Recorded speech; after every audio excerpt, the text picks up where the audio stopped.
27 বছর অর্জিত সার্টিফিকেট 30 বছরে মেয়াদ শেষ হইতে পারে। এটা গ্রামীণ ফোনের, এটা মেগাবাইট না, এটা 27 বছরে আমার মধ্যবিত্ত পরিবারের, আমার কৃষক পরিবারের। আজকে আর কোন আশ্বাস না, আজকে বাস্তবায়ন। উপদেষ্টা মাননীয় আমিন গত 54 বছর বাংলাদেশের স্বাধীনতার ইতিহাসে যদি আমরা যোগ্য কোনো উপদেষ্টা বা প্রধানমন্ত্রী পাই, সেটা হচ্ছে ডক্টর ইউনূস স্যার। আমরা বিশ্বাস আমাদের আইন উপদেষ্টা আসিফ নজরুল স্যার এবং আমাদের দুইজন ছাত্র প্রতিনিধি এই ছাত্রদের এই মহান আহ্বানকে কখনোই নেতিবাচক ভাবে ফেলার কোন সুযোগ নাই। এখন কোন সাধারণ সরকার নয়, ছাত্র আন্দোলনের পতনের সরকার। এটা কোন নির্বাচিত সরকার নয়, এটা ছাত্রদের সরকার। এই জায়গায় এই দাবি যদি পূরণ না হয়, বাংলাদেশে আর কখনো কোনো সংস্কার হবে না। চাকরিতে প্রবেশের ক্ষেত্রে কোনো বাধা থাকতে পারবে না। আপনার যদি ভালো লাগে আপনি অন্য সেক্টরে যান, যার জব ভালো লাগে সে ঢুকবে। 27 বছর অর্জিত সার্টিফিকেট 30 বছরে মেয়াদ শেষ হইতে পারে। এটা গ্রামীণ ফোনের, এটা মেগাবাইট না, এটা 27 বছরে আমার মধ্যবিত্ত পরিবারের, আমার কৃষক পরিবারের, আমার কৃষক বাবার টাকার অর্জিত সার্টিফিকেট 30 এটা আপনাকে দিতে হবে।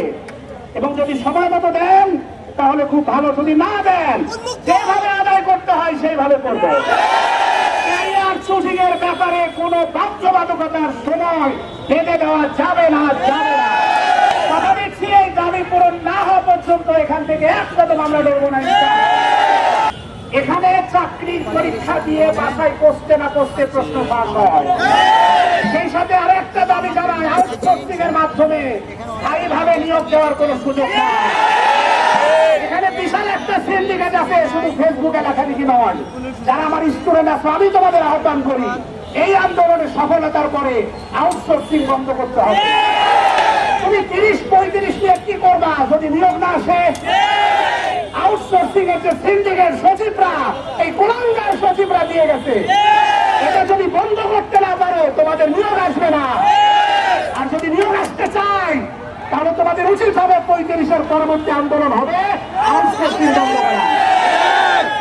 আমরা মেধা দিয়ে ঢুকতে চাই, আমরা কোন সিন্ডিকেট চাই না, আমরা পড়ার টেবিলে ফিরতে চাই। আমি উপদেষ্টা মহোদয়কে বলবো, এই বাচ্চাগুলোকে পড়ার টেবিলে ফিরতে দেন। এরা ভিক্ষা চায় না, এরা পড়াশোনা দিয়ে তাদের যোগ্যতার ভিত্তিতে চাকরি চায়।